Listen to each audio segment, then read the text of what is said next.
નમસ્કાર મિત્રો, હસમુખ ભટિયા યુટ્યુબ ચેનલની અંદર દરેક લોકોનું હાર્દિક સ્વાગત છે, વેલકમ છે। આજે આપણે વાત કરવી છે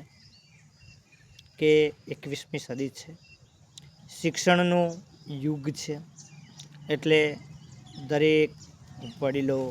માતા પિતા, ભાઈઓ, બહેનો, યુવાનો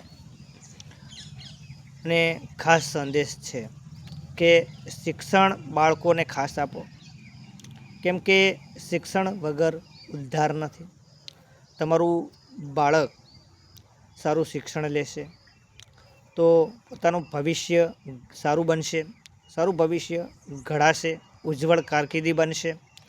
એટલા માટે આપણે ખાસ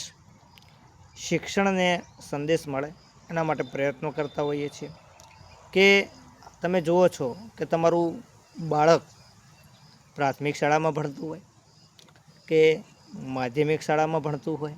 કે પછી ઉચ્ચ માધ્યમિક શાળાની અંદર અભ્યાસ કરતું હોય, તે બાળકને તમે વ્યવસ્થિત રીતે જે નિયમ પ્રમાણે ડ્રેસ હોય એ પહેરાવીને મોકલો, નવરાવી ધોવરાવીને સ્વચ્છ રીતે કપડાં પહેરાવીને મોકલો અને જે એના ચોપડા છે ભણવાના તેને યાદ કરી અને ભરીને બેગમાં આપો, જેથી તેને પણ ખ્યાલ પડે કે ના, કે મારા માતા પિતા મને ભણાવવા માગે છે, એટલા માટે મને વહેલા ઉઠાડે છે, મારે માટે તે સંઘર્ષ કરે છે, મહેનત કરે છે, મને ભણાવવા માટે તે બહુ મહેનત કરે છે, પરિશ્રમ કરે છે। એટલા માટે કે બાળકને આપણે મોડી સ્કૂલ હોય તો 11થી 5નો સમય હોય છે અને શનિવાર હોય કે કદાચ કોઈ દિવસોની અંદર વહેલી સ્કૂલ હોય તો 8થી 11:30નો ટાઈમ હોય છે। તો બાળકને ખાસ તો માતા પિતાને કહું છું કે રેગ્યુલર ભણવા મૂકો, કેમ કે શિક્ષણ વગર ઉદ્ધાર નથી। જો બાળક શિક્ષણ લેશે તો કોઈ પણ જગ્યાએ પાછું પડશે નહીં। એટલા માટે 11 વાગ્યે જ્યારે બાળક સ્કૂલમાં જાય છે ત્યારે પહેલી તો પ્રાર્થનાથી શરૂઆત થતી હોય છે, એટલે કે પ્રાર્થના દ્વારા તમે જુઓ છો કે મનને શાંતિ મળે, એટલા માટે પ્રાર્થના કરવામાં આવતી હોય છે। પ્રાર્થના એ આત્માનો ખોરાક છે, એની અંદર ભજન બોલાતું હોય છે, ધૂન બોલાતી હોય છે, બાળગીત બોલાતા હોય છે, બાળકો દ્વારા રજૂઆત કરવામાં આવતી હોય છે અને દૈનિક સમાચાર પણ બોલાતા હોય છે, પ્રશ્નોત્તરી પણ બોલાતી હોય છે અને રાષ્ટ્રગીત, ઝંડા ગીત અને જે આપણા લોકપ્રિય સંગીતો છે તે પણ ગાવામાં આવતા હોય છે। એટલે સંસ્કૃતિને લઈને બાળકોને અવારનવાર તમે જુઓ છો કે પ્રોગ્રામો પણ કરવામાં આવતા હોય છે અને શિક્ષક મિત્રો છે દરેક બાળકોને 11થી 5 ક્લાસની અંદર ભણાવતા હોય છે, પણ ઘણા બાળકો તમે જુઓ છો કે ધગશ હોય છે, લાગણી હોય છે,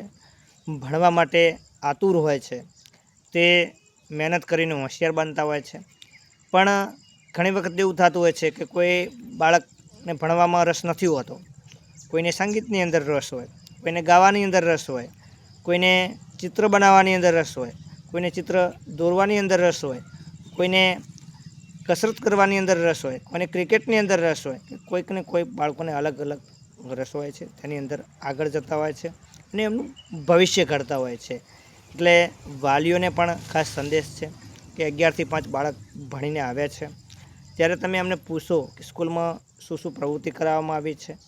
તમને શું લેસન આપવામાં આવ્યું છે, શું શું લેસન તમને આપ્યું છે, એમાંથી તમને જે યોગ્ય લાગે છે એ તમે એની પાસે કરાવી શકો છો અને સ્કૂલમાં જે ભણીને આવે છે એનું 5 વાગ્યા પછી અડધો કલાક રમ્યા પછી એને રિપીટેશન કરાવો કે તને શું ભણાવવામાં આવ્યું છે, શું નથી આવડતું, ઘડિયા છે, એકડા છે, કક્કો છે, બારાક્ષરી છે, જે પાઠ ભણાવ્યો છે તેની અંદર એને પ્રશ્નોત્તરી કરો અને જે ભણાવવામાં આવ્યું છે તે તેને કેટલું આવડે છે,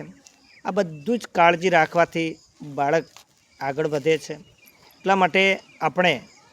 એવું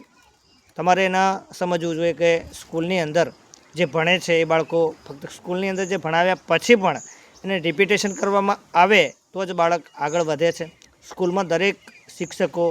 પ્રાથમિક શાળાઓ હોય માધ્યમિક શાળા હોય કે ઉચ્ચ માધ્યમિક શાળા હોય, શિક્ષણ તો દરેક વિદ્યાર્થીને સરખું જ આપવામાં આવતું હોય છે,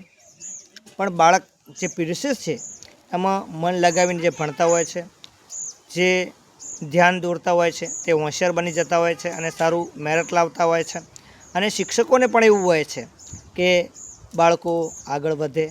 અમારી શાળાનું નામ રોશન થાય, અમારી શાળાનું નામ પ્રગતિશીલ થાય અને ભવિષ્યની અંદર